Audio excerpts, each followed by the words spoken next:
All right, welcome to episode 16. My bad. I forget whatever episode we're on. Welcome to episode 16 of the devlogs. At the end of the last devlog, I did say I was gonna take a day break um and then resume after that.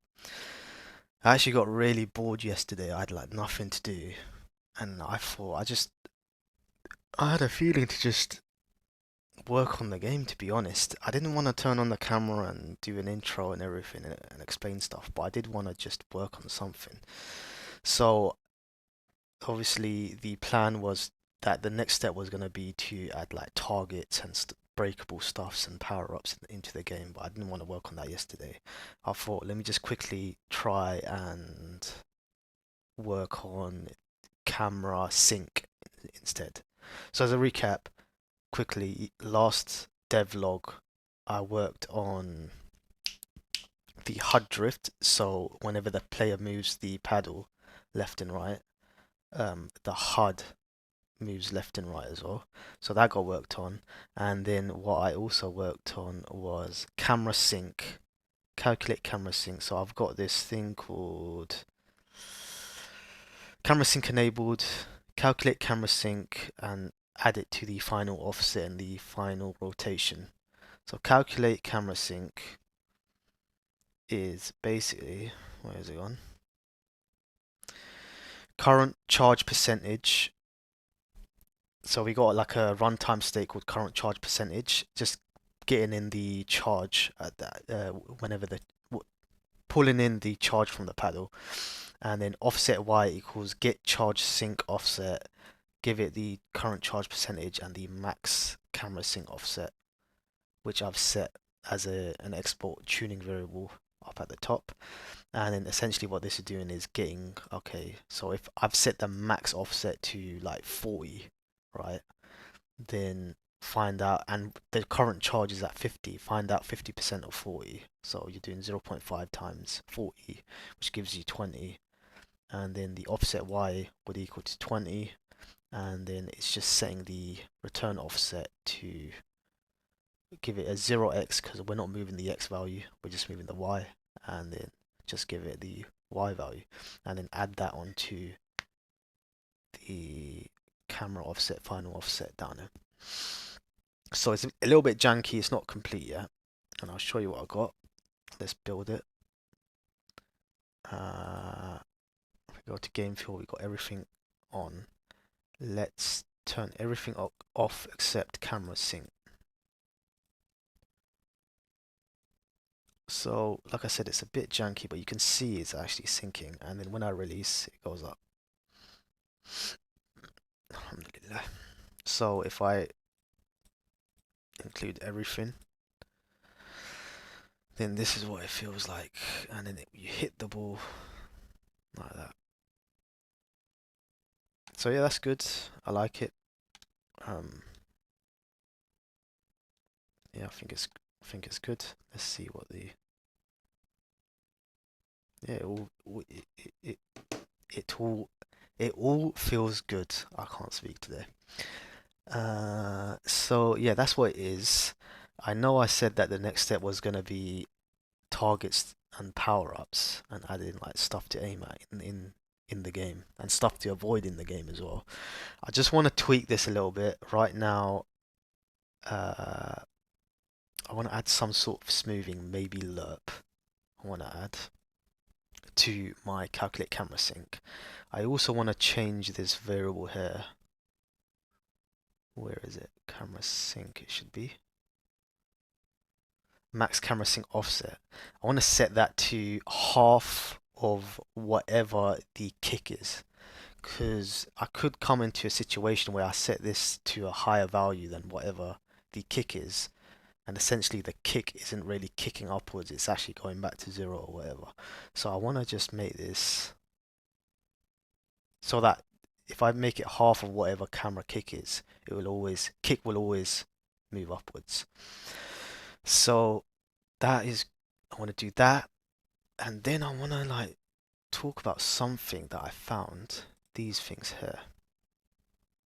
This is like custom like easing functions, or I don't know. I was looking at basically I was watching a video that popped up on my feed. And I was talking about this website that gives you like a sort of cheat sheet for different easing stuff. So as you know, like in terms of easing, all I'm doing is lerp right now. And lerp's fine, but it gives like it feels a bit generic. You know what I mean? So lerp is start off quick, and then the closer you get to the target value, the slower the movement goes. But these give more custom ones. So if I had like the camera, if I'm moving the camera upwards or whatever, or downwards for like a kick or a hit, then I don't know. I don't know. It feels like I don't know if I'm gonna do it, but I want to play around with it. So I saw this one. I was working at this, and I thought it's not really gonna work for my use case for the camera kick because kick starts off at a Y value, gets hit up, and then comes down back to that original Y value. These are from point A to point B. So I found this one from. I'll link both of them below. Uh, what's his name? Inigo Quiles. I'm obviously butchering that name. And then he had one called Impulses. So you start off at one, it goes to another point, and then returns back to that point. And then I saw this one called Sync Impulse, where it's a sort of bounce feel. And he's given this function where x, so I worked this out. So x is, what is x? X is the amount of time that you want to pass, I believe. So you could set it to like 1, 2, or 3. It'll be 1 second, 2 seconds, or 3 seconds. So that's the duration. And I believe K is the amount of bounces. So let's say I want like 5 bounces. I'll set K to 5. So yeah, I was looking at this stuff. I was planning to work on it yesterday as well. Didn't get around to it. But maybe I'll play around with that. So I did film the development time lapse for yesterday for the camera sync stuff over here. So I'll include that in the next development time lapse. And also the next step, and it should be quick, I'm gonna try, like I said, tweak this camera sync stuff, try to add a lerp down below, and then I might add this sync impulse to the camera kick just to play around with it, see what I can make happen. So I'm gonna try to do that now.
Right, so basically what I've done, I've not worked with these values yet, and I don't think I am. I'm realizing it's going to be really, really long, and I don't want to spend another day on this game film file. I'm sick and tired of it. So I wanted to make it lerp. Was a bit struggling a bit. Got a little bit of help from AI. Realized that I'm essentially have to do the same thing that I'm doing for camera. Was it kick when I'm lerping it back? So get current. So have a like runtime state called current camera sync, get the charge percentage, and then get the target of where the actual thing is, right? Have a smoothing value, and then just smooth the current sync to the target. And so we got the target, which is 100%, have the current, and what we're doing is smoothing towards that value. And that's all well and good, right? But then I've run into an issue. It's not really an issue, but it's just a byproduct of what it is. So I've turned everything off except sync. And you can see, yeah, it syncs fine. I don't really feel the difference in terms of the way it's syncing. That it feels that the near 100% it's much more tighter compared to near 15% or something. But the byproduct of this is when I release, it doesn't give a snappy release, it's also lerping backwards. Alright. And with everything enabled, let's enable everything. Yeah, I just don't feel the difference, and I feel like I don't need that, to be honest. I think it's a bit overkill. Like I said, I do like the idea of the camera syncing quicker early, and then slowly more there's a bit more tension. But there's no difference in the way it feels. In fact, if you turn everything off and just feel it by itself, it feels horrible, because even though there's tension going one way, there's not really, it's lerping back as well, and I don't like that. So what I'm going to do is I'm going to revert everything, and I'll try to do this on camera in real time. So before we had our max camera sync, right? And I'm setting that to base. We don't need sharpness, and we don't need current. And that doesn't need to be an export group either. And we'll go camera sync. Oh, camera sync here. So we go to this. We do not need delta. I realized this last time. We don't need that. How did I do it last time? I'm trying to remember now.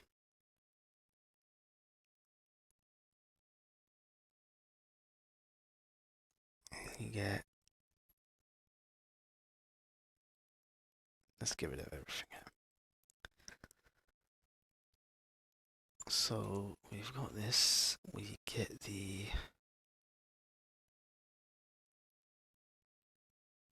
Let's try float, because that returns a float.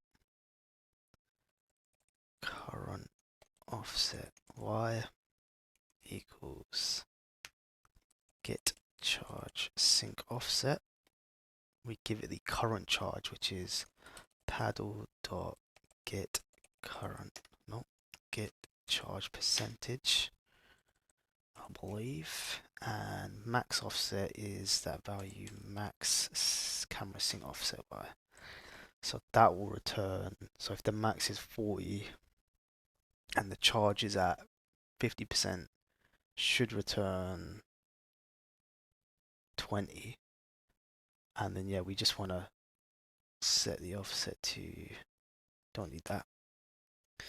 We'll just set the offset directly. Current offset y. That should work. Why is that not working? Oh yeah. So let's do this. We got Godot vector2 offset equals new Godot vector2.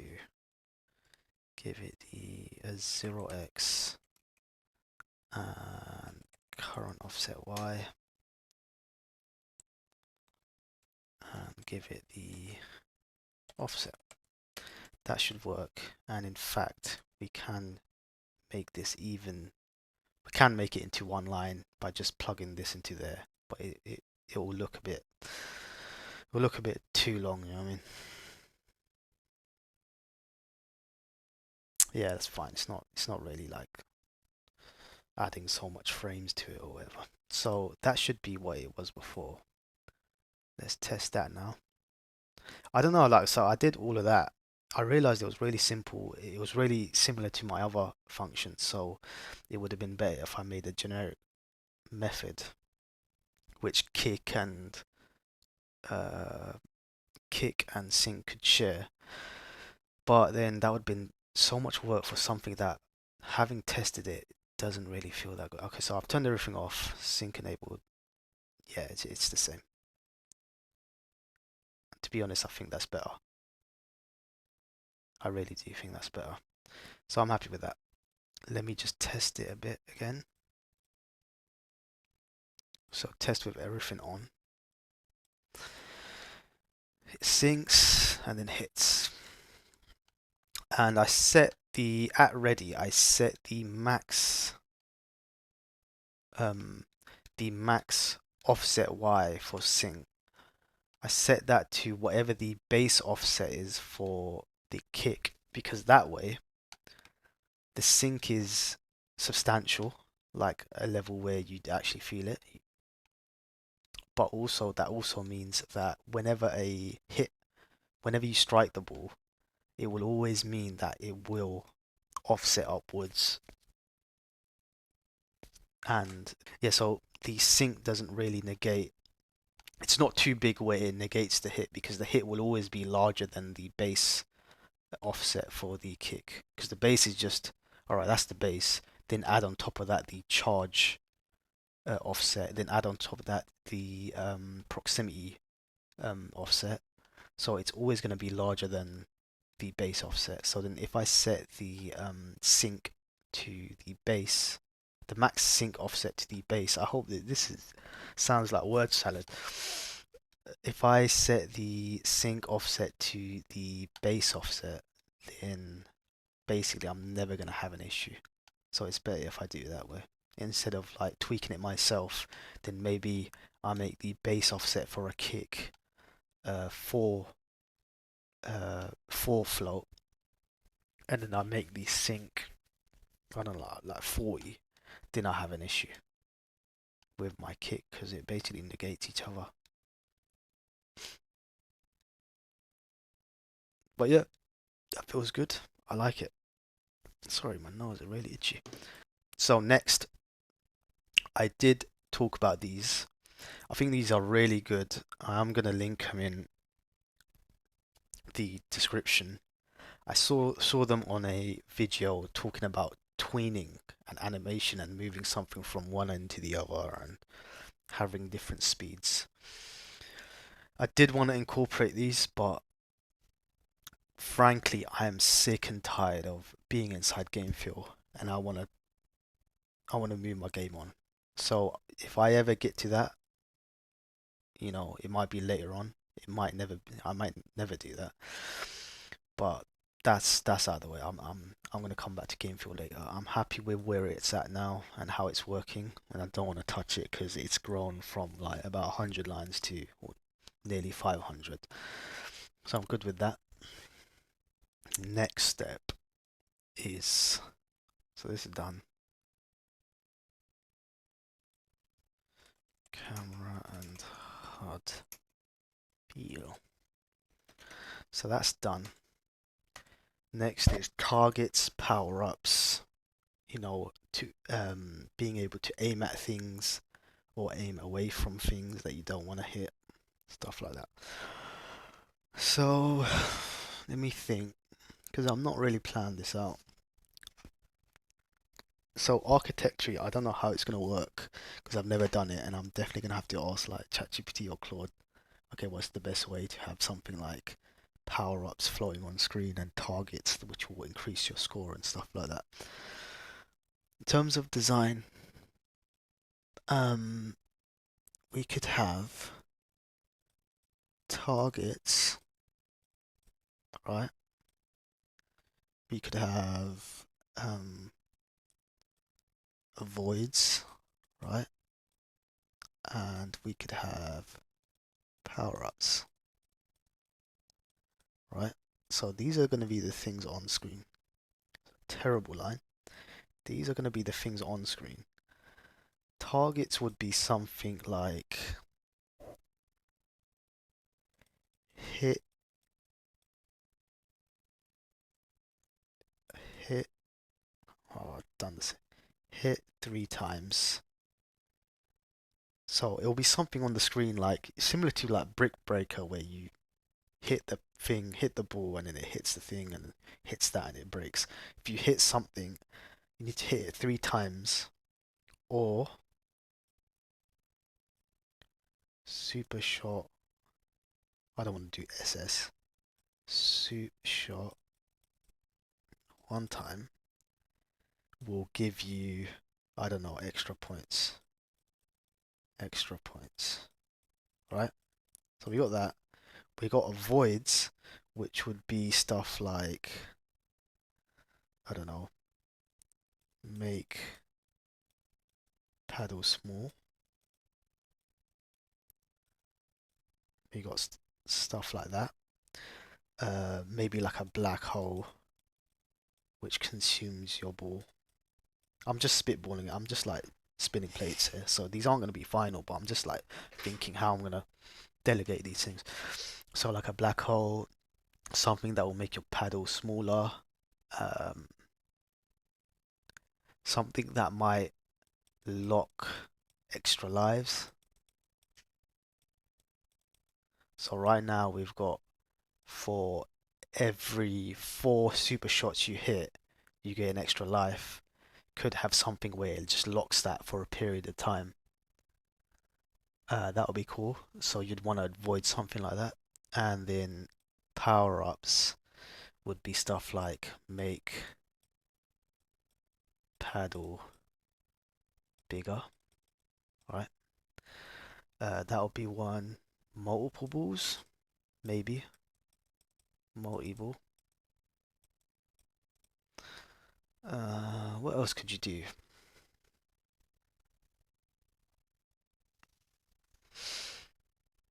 I don't know, what other power-ups? Slower. So slower game feel, so that it's easier to hit things.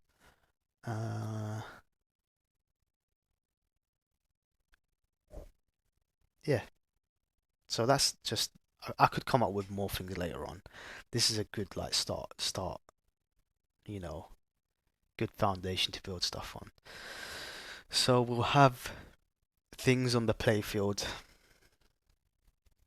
uh, most likely moving. We'll have targets, basic targets for extra points, where if you hit 3 times you get extra points, or if it's a super shot you can just hit it once because that that follows the flow of a hit is like you hit the ball, but a super shot is a really like violent shot basically. So it should be a hit should take 3 hits, and a super shot should take 1 hit. That should give you like extra points and like, oh look, you broke this thing, you broke this orb that's floating around. Here's some extra points and whatever. We'll have some regular power ups, make the paddle bigger, maybe multi-ball, although I'm not sure if that's helping anyone. Make the game slower so it's easier to hit the balls and stuff. And then we got the avoids, which you'd want to avoid hitting stuff like, I don't know, we'll have something that will make the paddle smaller. We'll have like a black hole where it just sinks your black hole in, it sinks your ball into it. Or lock, what was this again? Or lock extra lives, so that's a cool idea as well. I don't know how it's going to work architecturally. Like I said, I haven't made a game before, especially in Godot. So I don't know if I have to create a new scene, a new like thing, and like I'm sure I'm gonna have to write a new script. That's for sure. I don't know how this is gonna work, so I'm gonna have to research this. Might take all day. I'm definitely not gonna finish it today, but yeah, I'm gonna take my first steps and hopefully we get like something like the foundations down. So I'm gonna try to do that now. and we'll see where I end up at the end of the day, and then I can explain it.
Alright, so I've got some foundations laid out.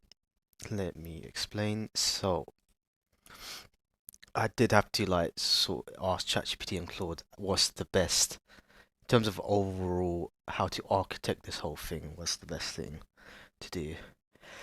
And I completely forgot what they said. Um, But what I've done, so I've done a couple of things first. The first thing I needed to go into editor and change the custom position of this because it kept whenever it spawned like over here and it covered the output for like debug print statements. So and at any time I played the game I'd have to drag it up. So I mean before I was going into project settings, going into initial position, it wasn't working. Then read, okay, it's in run editor, whatever. I'd go down to run. I did not even know that was clickable. That might have saved me a couple seconds. Okay. How do I go back to my go back to there we go. But anyways, point is I managed to make it when I run the project, it spawns in the correct position. Second thing I did was project settings, input map. I added close game when I click the start button. Hooked that up into my game manager. It's somewhere here. I've got node references, scoring, super short, debug values, debug allow force close, and that would be over here, debug, and sorry, inside my process, so every frame, debug allow force close, and is action pressed, debug close game, get tree dot quit. So now I can run the game. So I hooked that up to the start button. Like I said, it's just a debug thing. So now I can play the game, whatever, and then click start and then it closes it and I can just go back. Also, I did see something where I can keep it on top, so I can go into other stuff and look at my code and look at this and it stays on top because I hate it when it goes out of view. So that's done. In terms of the next steps, I wanted to first do something basic. So it's nothing like substantial, I'll be honest. But do something basic like have a target. Have a target, make an area 2D, detect when the ball has gone through it and on the ball entering, decrease the lives and then destroy it. I did a lot of research, so I was looking at all of this stuff, right? Because I want to I want I want to start like researching stuff myself and trying to figure out myself, and only when I'm really stuck, then go towards asking like Claude or okay, asking Claude, okay, what's the syntax that I can use for this or what that. So I knew that I wanted a target, so I created a separate scene, made the root target root, and that's an area 2D node. We got the collision shape 2D. I forget what that's for. It's for collisions, I know, but and then color rect just on top. So that's simple. Added a script to target root called target. Should be here. Yeah, target script. So we got that. I made sure that it's on layer 3 for field objects. So I got, in terms of the collision layers, I've got play field, which would be stuff here, like the walls and stuff. I might change that layer, but I'm not sure. We got the ball, so that's the layer that the ball's in. And then we've also got field object. So I added one called field object, added this to that layer. And then with mask, I'm making it detect all of it because I want it to detect the play field so that it doesn't go outside of the. These targets might move, and sorry, these targets might move, and if it reaches the wall, I want it to bounce back and stuff like that. So we got play field, ball, obviously because it needs to detect the ball, and then field object as well, so that if there are other field objects, like the 3 options that I gave, targets for progressing the level. We've got what was it? Power ups and avoids. That's it. So they'd all live in layer 3, just to make things simple. And inside my script, so like I said, I was looking at this stuff, and this is what was given. So I was looking, and they said, all right, I don't really want to do the name thing because what if I change the name and then I'd have to go in and change the name? What's not really going to change is the node type. So it says if body is static body or whatever, and then I thought, okay, well that's clearly GD script, and I'm using C sharp.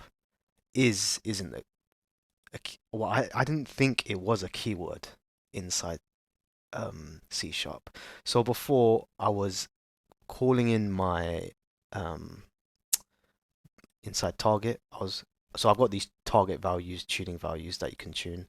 Health 3, normal hit damage 1, super shot damage 3, points on hit, whatever. That's fine. And then I had like an import, you know, an export for a packed scene for a ball. So the same way I've got a packed scene for here. Ball scene. Go up. I've got an export public packed scene, ball scene. So I was packaging the ball scene in here. And then what I was doing was on body entered, I did ball equals new ball, right? Something like that.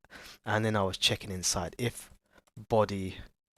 So my other script was saying something like if body is ball dot get type. Get type, is it?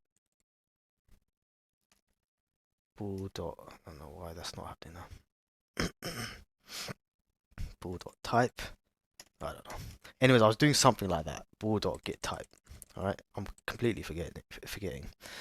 Oh, that's gonna show wrong. So I did do code here, and then I thought, okay, that's a bit like I'm already getting what the body of whatever's entered, and that seems a bit like too obtuse of a way to do it. I have to get the pack scene, instantiate and like just a dummy ball thing, and then check, okay, is the body that type? It has to be another way. And then that's when, like I said, I wanted to do the research myself, and then only when I really hit a wall do I ask AI or Claude or whatever. So I asked Claude, and they said, yeah, you can do it like this if body is ball, and you don't have to instantiate a ball, a dummy ball. You don't have to bring in the pack scene. And then I realized I'm an idiot because this I thought this was GD script. I didn't think this was C sharp, and I didn't think C sharp had a way of doing something like that. So roundabout way of saying, here's my like just basic target script. We got our health, normal hit. So this is our like values. It would have like health 3, and then every normal hit would be like a 1. So take away 1. So we do health equals health minus normal hit damage. Super shot damage 3, so super shot would hit in 1. Points on hit 100, whatever. I've not really played around with all of that. I've only just set everything up. Then we got body entered plus equals on body entered, the same way we did that for ball out zone. So whenever it detects a body is entered, then call this method. On body entered, if body is ball, take away 1 from the health. And then just print this, and then if health is less than or equal to 0, Q3. Simple. I'm not playing around with anything else. And so I can show you what I've got. You can see at the bottom the script, so keep an eye on that. So it should let us know the values. So if I try to aim for it, obviously there's no like rebound stuff. It's just gonna go straight through. So 1, 2, and if I hit it one more time, it should disappear. And that way now it's no longer there. So let's try that again, just to make sure it works. Before I was hitting it straight away. I don't know. So 1, 2, 3. There we go. Target destroyed. So that's good. Yeah, like I said, that took all day. This is my first time in game dev, so I'm still trying to figure everything out. So yeah, I think I'm gonna call it a day for now. I like what I've got so far.